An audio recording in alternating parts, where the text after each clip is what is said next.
पिछले क्लास में हम लोग अपना एक नया टॉपिक शुरू किए थे जिसका नाम था मीडियन, है ना। और मीडियन मीडियन का नाम मतलब क्या था? मीडियन का मतलब क्या था? मिडिल वैल्यू, यानी कि इसमें हम लोग सबसे बीच वाले वैल्यू को फाइंड करते हैं, है ना। तो यहां से हम लोग ये कह सकते हैं कि पिछले वाले क्लास में जो हम लोगों ने अपना टॉपिक शुरू किया था जिसका नाम था मीडियन, मीडियन का मतलब होता है मिडिल वैल्यू, उसको हम लोग शुरू कर चुके थे और टोटल 5 सवाल हम लोग बना भी चुके थे, है ना। तो सवाल नंबर 5 हम लोग बना चुके थे, 5 तक 6 और 7 हम लोग आज बनाएंगे। और ये दोनों सवाल जो बेसिकली है ना, ये टेबल वाला सवाल है, टेबल के फॉर्मेट में आपको बनाना पड़ेगा। तो टेबल के फॉर्मेट वाला सवाल हमारा मीन में भी था, मीडियन में भी है और हो सकता है कि मोड में भी हो, जो कि आगे पढ़ेंगे हम, ठीक है। तो इसमें मिलेगा, तो इसको भी हम लोग उसी प्रकार से बनाएंगे। फॉर्मूला वही लागू होगा जो मीडियन में आपने 2 फॉर्मूला पढ़ा है। जब ऑड आ जाए नंबर ऑफ ऑब्जर्वेशन तो कौन सा फॉर्मूला लगाएंगे, और जब नंबर ऑफ ऑब्जर्वेशन इवन आ जाए तो कौन सा फॉर्मूला लगाएंगे, वही दोनों यहाँ पे हमारा इस्तेमाल होने वाला है, इसमें और कुछ नया नहीं है। देखिए सबसे पहले हम लोग सवाल नंबर 6 को देख लेते हैं क्या कह रहा है। 6 में कहा जा रहा है कि find the median for the following frequency distribution, यानी कि ये आपका जो है ना टेबल के फॉर्मेट में दिया हुआ है, इसको टेबल के फॉर्मेट में सजा के पहले लिखना पड़ेगा, उसका आपको मीडियन फाइंड करना है, ठीक है। देखिए लिखा हुआ है आपका यहाँ पे मार्क्स ऑब्टेन, यानी कि इतने इतने मार्क्स बच्चों ने अचीव किए हैं, और यहाँ पे है नंबर ऑफ स्टूडेंट्स, ये भी यहाँ पे आपका दिया हुआ है। मतलब क्या हुआ इसका मतलब ये हुआ कि देखो भाई 5 ऐसे बच्चे हैं जिनको कि 17 मार्क्स मिले हैं, 9 ऐसे बच्चे हैं जिनको कि 20 मार्क्स मिले हैं, 4 ऐसे बच्चे हैं जिनको 22 मार्क्स मिले हैं, 3 ऐसे बच्चे हैं जिनको 15 मार्क्स मिले हुए हैं, 10 ऐसे बच्चे हैं जिनको 30 मार्क्स मिला हुआ है, और 6 ऐसे बच्चे हैं जिनको 25 मार्क्स मिला हुआ है। तो यहाँ पे ये चीज आपका दिया हुआ है, ठीक ना। लेकिन आपको यहाँ पे निकालना क्या है? मीडियन निकालना है। किसका मीडियन? स्टूडेंट का निकाला जाता है या फिर मार्क्स का निकाला जाता है? मार्क्स का, यानी कि बच्चों ने टोटल, मतलब जो बच्चों ने यहाँ पे मार्क्स उन्होंने जो अचीव किया है, उनको जो मार्क्स मिला है उसका बीच वाला वैल्यू बताओ, बिल्कुल सेंट्रल वाला वैल्यू बताओ। तो उसी को हम लोग यहाँ पे बनाएंगे, ठीक है। देखिए अच्छा हाँ, एक चीज और, पिछले क्लास को आप याद कीजिए, जब हम लोग मीडियन को सॉल्व करते थे तो मीडियन को सॉल्व करने से पहले क्या करते थे, उसको असेंडिंग या फिर डिसेंडिंग में अरेंज करते थे, है ना। तो वही चीज हम लोग यहाँ पे भी करेंगे। चलिए तो सबसे पहले हम लोग यहाँ पे उस चीज को कर लेते हैं, इसका सॉल्यूशन देखते चलिए। सबसे पहले ना यहाँ पे आपको टेबल क्रिएट करना पड़ेगा, और इस टेबल में एक बॉक्स आपको अलग बनाना पड़ेगा, उसको हम लोग कहते हैं क्यूमुलेटिव फ्रीक्वेंसी। क्या कहेंगे? Cumulative frequency. कैसे बनेगा देखिए ध्यान से। सबसे पहले तो यहाँ पे हमारा मार्क्स ऑब्टेन्ड है, तो वही वाला बना लीजिए।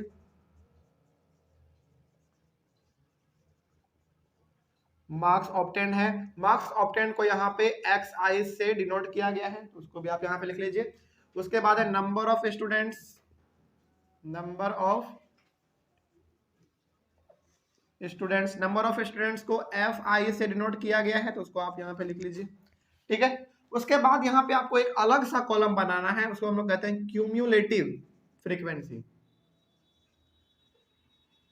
इसमें क्या करना होता है उसके बारे में अभी हम लोग तुरंत बात करेंगे। क्यूमुलेटिव फ्रीक्वेंसी, क्यूमुलेटिव फ्रीक्वेंसी को हम लोग शॉर्ट में लिखते हैं C और F। क्या लिखते हैं? C और F। C क्यूमुलेटिव के लिए और F फ्रीक्वेंसी के लिए, ये चीज हम लोग यहाँ पे लिखते हैं। अब आपको यहाँ पे इसका टेबल क्रिएट करना है।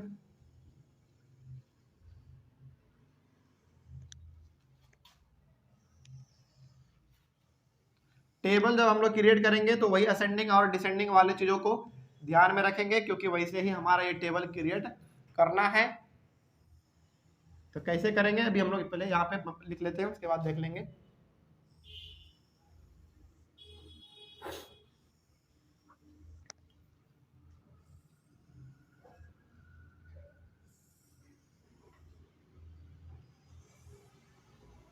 देखिए ध्यान से आप देखेंगे इस चीज को। यहाँ पे ना सबसे पहले यहाँ पे मार्क्स ऑब्टेन्ड है, तो मार्क्स ऑब्टेन्ड में आप देखिए कि सबसे आप किस में बदलना चाहते हैं, असेंडिंग में या डिसेंडिंग में? असेंडिंग ज्यादा अच्छा रहता है, असेंडिंग में कर लीजिए। तो मार्क्स ऑब्टेन्ड में देखिए कि सबसे छोटा वाला कौन सा मार्क्स है, सबसे छोटा कौन सा है? 15 है ना। तो सबसे पहले आप यहाँ पे 15 वाला लिख दो। उससे बड़ा कौन सा है? उससे बड़ा 17 है। उससे बड़ा कौन है? 20 से बड़ा 22, 22 से बड़ा 25, 25 से बड़ा 30। तो ये हमारा किस में आ गया, असेंडिंग ऑर्डर में आ गया।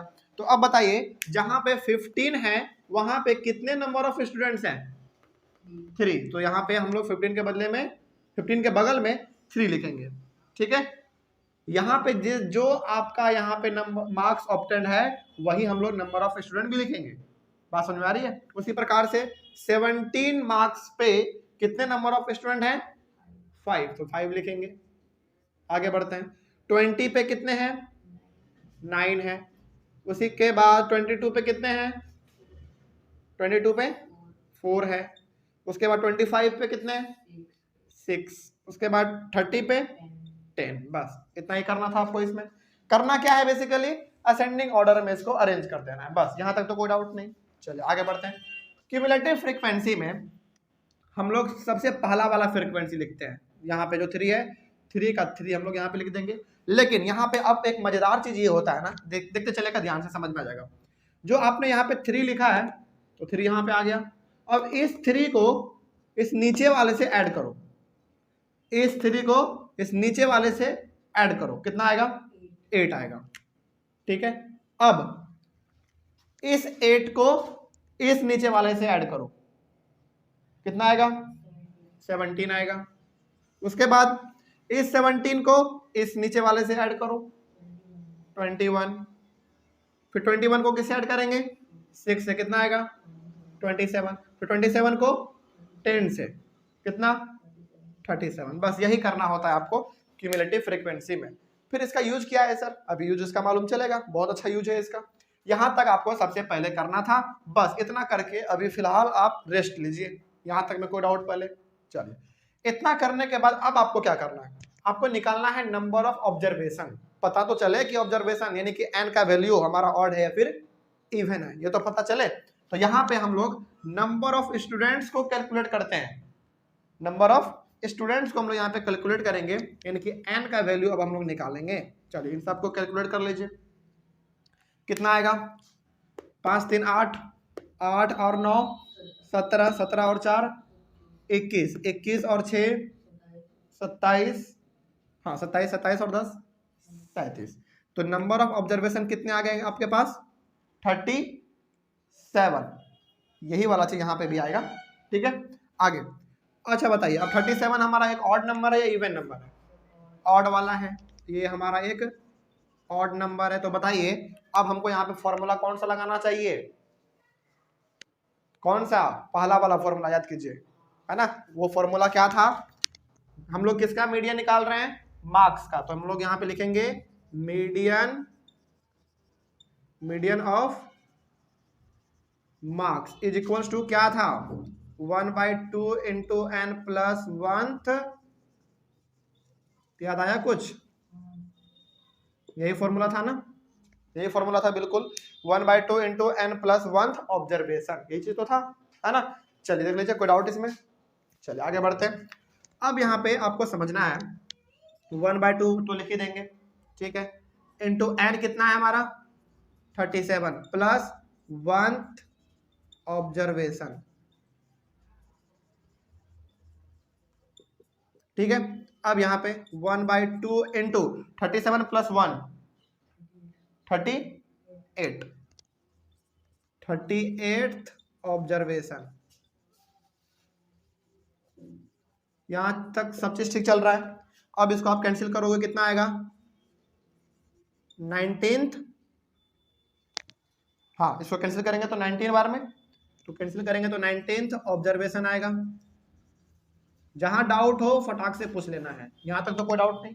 चलिए हम लोग यहाँ पे इसको 2 से 1 बार में और इसको 19 बार में कैंसिल किए, तो हमारा यहाँ पे आ गया 19th ऑब्जर्वेशन। अब ध्यान से देखिए आपको करना क्या है, ये जो 19th है ना, इसको उठा के इस क्युमुलेटिव फ्रीक्वेंसी में देखिए कि ये 19 हमारा किस में आ सकता है, 3 में आ सकता है क्या, नहीं आएगा, जो छोटा है 19 से। 8 में आएगा क्या, ये भी छोटा है 19 से। 17 में आएगा क्या, नहीं ये भी छोटा है 19 से, ये भी छोटा है। अब 21, क्या 21 में हमारा ये 19 आ सकता है, आ सकता है। यानी कि आपको यहाँ पे पहले ये देखना है क्या है, 19 है, ठीक है। और यहाँ पे आपको 19 उस वाले 19 के लिए वो क्यूमुलेटिव फ्रीक्वेंसी चूज करना है सबसे पहला वाला, जो कि इससे क्या हो, बड़ा हो या फिर इसी के बराबर हो। जैसे यहाँ पे 19 है, यहाँ पे भी यदि कहीं पे 19 होता तो वही हम लोग चूज करते, लेकिन यहाँ पे क्या है, 19 है, लेकिन यहाँ पे कहीं पे 19 है नहीं है, लेकिन हम लोग 17 तक नहीं लेंगे। क्यों? क्योंकि 17 अपने आप में छोटा है 19 से, तो हम लोग इस 19 से क्या लेंगे, एक बड़ा नंबर लेंगे। तो यहाँ पे 17 के बाद बड़ा कौन सा है, 21 है। अब इस 21 के जस्ट सामने आप आ जाइए, कितना दिख रहा है आपको, 22, यही हो गया इसका 22 आंसर, यानी कि 22 इसका जो हो गया वो मिडिल वैल्यू हो गया, यही हो गया इसका आंसर। बस ऐसे ही इसको ये बनाना था। कोई डाउट है इसमें, देख लीजिए फटाक से। तो इसमें आप क्या देख रहे हैं, सबसे पहले इसमें आप ये सीख रहे हैं कि देखो भाई, सबसे पहले आपको जो क्वेश्चन है वो इस फॉर्मेट में दिया हुआ रहेगा, ठीक है। आपको 3 कॉलम बनाना पड़ेगा। पहला वाला ऊपर में जो लिखा हुआ है वही कॉलम पहला, नीचे में जो है वो दूसरा कॉलम, और तीसरा कॉलम इसमें एक अलग से बनाया जाता है, उसको हम लोग कहते हैं क्यूमुलेटिव फ्रीक्वेंसी। वो कॉलम आपके सामने है, ठीक है। अब आपको इसमें लिखना कैसे है, असेंडिंग ऑर्डर में या तो डिसेंडिंग में। डिसेंडिंग में हम लोग अक्सर लिखना चाहे तो लिख सकते हैं, लेकिन लिखते नहीं है तो कोई दिक्कत नहीं है। असेंडिंग और डिसेंडिंग आप दोनों कर सकते हैं। तो हम लोगों ने यहाँ पे क्या किया है भाई, ऊपर वाले में देखा कि सबसे छोटा कौन है, ये था, फिर उससे बड़ा हमारा ये था, फिर ये था, फिर ये था, फिर ये था, फिर ये था, तो हम लोग यहाँ पे असेंडिंग ऑर्डर लिख दिए। तो जिसका जो वैल्यू था उसको भी हम लोगों ने यहाँ पे लिख दिया। और क्यूमुलेटिव फ्रीक्वेंसी कैसे निकाले हम लोग, वो भी देख लिया आप, है ना। अब यहाँ पे इन सब को ऐड करके आपको नंबर ऑफ ऑब्जर्वेशन मालूम चल गया, जो कि 37 था। और 37 क्या, एक ऑड नंबर है। तो ऑड नंबर जैसे मालूम चल गया, तो आपको मालूम है कि ऑड नंबर हो तो फॉर्मूला हमारा ये वाला लगता है ना। तो इसको हम लोग सॉल्व करते करते करते करते कहाँ तक पहुंच गए भाई, 19 तक पहुंच गए, है ना। अब आपको ये देखना है कि ये 19 हमारा किस क्यूमुलेटिव फ्रीक्वेंसी में लाई करेगा। 17 तक तो नहीं कर सकता है क्योंकि छोटा है, इसमें भी नहीं, इसमें भी नहीं, लेकिन 21 में हमारा लाई कर जाएगा, है ना। तो यहां से हमारा कितना आ गया आंसर, 21 में लाई किया, तो 21 के जस्ट सामने आ जाइए, 22 मार्क्स लिखा हुआ देखिए, है ना। तो 22 इसका हो गया आंसर। आपको कोई डाउट नहीं, बात समझ में आ गया। चलिए आगे बढ़ते हैं, फिर यही इसका आंसर हो गया। उसी प्रकार से हमारा ये वाला भी सवाल है, ये भी उसी प्रकार से बनेगा, ठीक है। चलिए इसको भी बनाने की कोशिश हम लोग करते हैं। क्या लिखा हुआ देखिए, find the median for the following frequency distribution. इसमें भी आपको मीडियन ही बनाना पड़ेगा, है ना। चलिए तो इस बार आप लोग बताएंगे सबसे पहले कि हमको क्या करना है, बताइए क्या कर रहे हैं सबसे पहले। सबसे पहले टेबल, वेरी गुड। तो टेबल में ना यहाँ पे लिखा हुआ था मार्क्स ऑब्टेन्ड, लेकिन यहाँ पे कुछ नहीं है, लेकिन एक्स आई तो लिखा हुआ है ना। तो पहला टेबल का नाम क्या हो जाएगा, एक्स आई, दूसरे का एफ आई, और तीसरे का सी एफ, यानी कि क्यूमुलेटिव फ्रीक्वेंसी। तो इतना तो आपको करना ही पड़ेगा। तो हम लोग यहाँ पे पहले कर लेंगे एक्स आई, उसके बाद फिर एफ आई, और उसके बाद सी एफ। सी एफ का मतलब क्यूमुलेटिव फ्रीक्वेंसी, ठीक है। चल आगे बढ़ते हैं। टेबल यदि आप एक बार अच्छे से क्रिएट कर लेंगे तो फिर आपका लगभग पूरा सवाल अपने आप बन जाएगा। चलिए देखिए ध्यान से,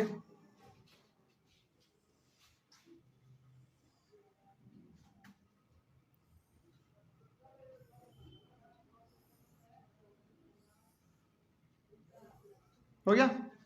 किस रूप में इसको लिखना है, या तो असेंडिंग में या तो डिसेंडिंग में। तो असेंडिंग में लिख लीजिए। चलिए एक्स आई में ऊपर में सबसे छोटा आपको कौन सा दिख रहा है, बताइए। सबसे छोटा 3 दिख रहा है, उसके बड़ा 6, उससे बड़ा, उससे बड़ा, उससे बड़ा, उससे बड़ा 15। अब 10 के नीचे का वैल्यू कौन सा था, सॉरी 10 नहीं है, 3 के नीचे कौन सा वैल्यू था, 3 ही था। 6 के नीचे कौन सा वैल्यू, 4। 7 के नीचे कौन सा वैल्यू, 13। 10 के नीचे 2। 12 के नीचे 8। 15 के नीचे 10। हो गया, यहां तक तो कोई डाउट नहीं। अब क्यूमुलेटिव फ्रीक्वेंसी कैसे निकलता है, सबसे पहले वाले फ्रीक्वेंसी को हम लोग यहाँ पे लिखते हैं, इसको इससे ऐड करते हैं, कितना आएगा 7, फिर इसको इससे करेंगे 20, फिर इसको इससे करेंगे कितना आएगा 22, इसको इससे करेंगे 30, इसको इससे करेंगे 40। ऐड करना होता है बस, ठीक है। हो गया, यहाँ तक काम खत्म। अब बड़ा सिंपल सा बात है, आपको क्या निकालना है, अब नंबर ऑफ ऑब्जर्वेशन यानी कि स्मॉल एन का वैल्यू। तो इस सबको ऐड करेंगे तो कितना आएगा 40 आएगा। आप ऐड करके देख सकते हैं।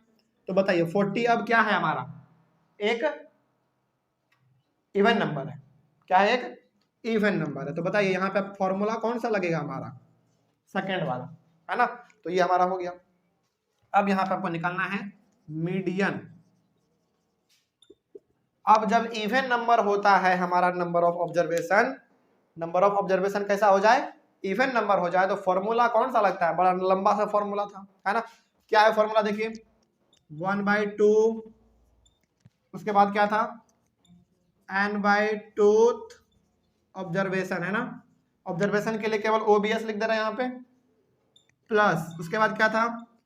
n/2 प्लस 1th ऑब्जर्वेशन, यही था ना, यही चीज था, कोई डाउट नहीं। चलिए आगे बढ़ते हैं। 1/2 तो रहेगा ही।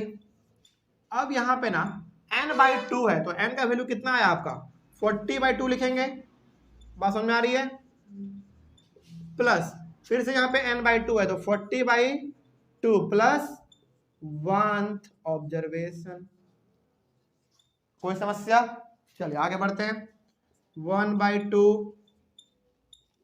अब यहाँ पे आपको एक चीज साफ दिख रहा होगा, क्या दिख रहा है? कैंसिल कर देंगे, कितना आएगा? 20th ऑब्जर्वेशन प्लस यहाँ पे कैंसिल करेंगे 20 आएगा, 20 और प्लस 1 21th ऑब्जर्वेशन। हो गया यहाँ तक, कोई डाउट नहीं। चलिए अब यहाँ पे आपको मालूम है क्या करना होगा, देखिए ध्यान से। यहाँ पे लिखा हुआ है 20th ऑब्जर्वेशन, ठीक है। तो इस 20 को उठाइए और देखिए कि कौन से क्यूमुलेटिव फ्रीक्वेंसी में ये लाई करेगा, कौन से क्यूमुलेटिव फ्रीक्वेंसी में 20 लाई करेगा। 3 में नहीं करेगा क्योंकि छोटा है, 7 में नहीं करेगा क्योंकि छोटा है, 20 में लाई कर जाएगा, बिल्कुल एग्जैक्ट मिल गया ना। तो 20 का हमको कौन सा वैल्यू लेना है? जरा जी 7 लेना है। तो यहाँ पे आ गया हमारा 7 प्लस उसके बाद क्या है? 21। अब 21 देखिए कि किस वाले क्यूमुलेटिव फ्रीक्वेंसी में लाई करेगा। इसमें नहीं करेगा, इसमें नहीं करेगा, इसमें भी नहीं करेगा क्योंकि छोटा है वो 20। 22 में लाई कर जाएगा, है ना। तो इसका कौन सा वैल्यू लेंगे? 10 लेंगे। यहां तक में तो मेरे हिसाब से कोई डाउट नहीं होना चाहिए। चलिए आ जाइए, अब यहाँ पे नीचे जगह नहीं है, यहाँ पे आ जाइए। 1/2 इंटू 10 प्लस 7 कितना?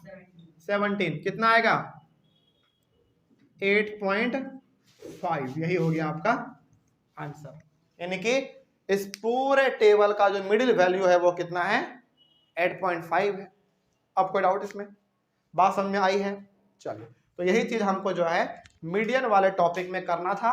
और एक चीज और याद रखिएगा, जब टेबल के रूप में आपका जब मीडियन पूछा जाए तो सबसे पहले आपको टेबल बनाना है, असेंडिंग में उसको लिख देना है, क्यूमुलेटिव फ्रीक्वेंसी क्रिएट करना है, नंबर ऑफ ऑब्जर्वेशन निकाल के पहले ये पता कर लेना है कि वो ऑड है या फिर इवन है। इवन है तो फॉर्मूला ये वाला लगाएंगे, ऑड है तो फॉर्मूला ये वाला लगाएंगे, सिंपल सी बात है ना। चलिए कोई डाउट इसमें? चलिए ऑनलाइन वाले बच्चे एक बार इसका स्क्रीनशॉट ले लीजिए और स्क्रीनशॉट लेके इन दोनों सवालों को अपने कॉपी में नोट जरूर कर लीजिएगा। यहीं पे हमारा जो मीडियन वाला टॉपिक था वो पूरी तरीके से खत्म होता है, ठीक है। अगले वाले क्लास में हमारे पास एक बड़ा ही मशहूर और लास्ट टॉपिक है, हालांकि लास्ट तो नहीं है, इसके बाद हम लोग ग्राफ भी पढ़ेंगे, प्रोबेबिलिटी भी पढ़ेंगे, है ना।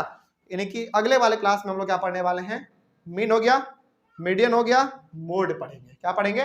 मोड पढ़ेंगे। तो अगले वाले क्लास यानी कि कल हम लोग शुरू करेंगे अपना एक नया टॉपिक जिसका नाम होगा मोड। और वो जो मोड टॉपिक हमारा है वो इसी चैप्टर का एक छोटा सा हिस्सा है।